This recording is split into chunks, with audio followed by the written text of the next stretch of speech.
William Sutherland was a British officer during the American Revolution. Lieutenant Sutherland, of the 38th Regiment of Foot, marched with the British troops, under the command of General Gage, from Boston, Massachusetts on the night of 18 April 1775, led by Lieutenant Colonel Francis Smith. The next morning, the 19th of April, Sutherland and another officer, Lieutenant Adair of the Marines, at the lead of the column about a mile from Lexington, were confronted by an armed colonist who aimed his musket at them, pulled the trigger, but the gun misfired. Convinced that the colonist meant to kill them, they returned to the column and informed Major John Pitcairn of the British Marines of the incident. Pitcairn and the British column marched on to Lexington, where they met and fired on local Minutemen on the village green. After this initial engagement, the British troops marched on to Concord.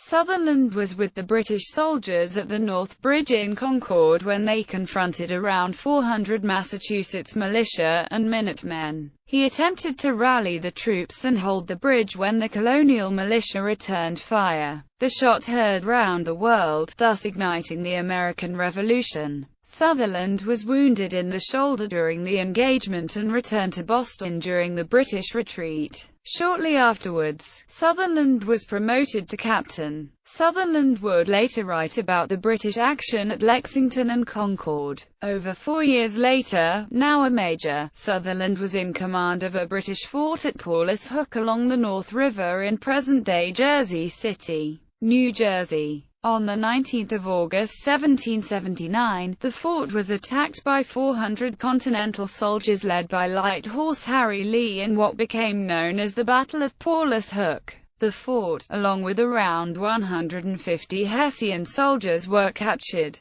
Sutherland managed to escape into a small redoubt within the fort with a small force of a few officers and 40 Hessians. Lee was not able to capture the men in the redoubt and left the next morning.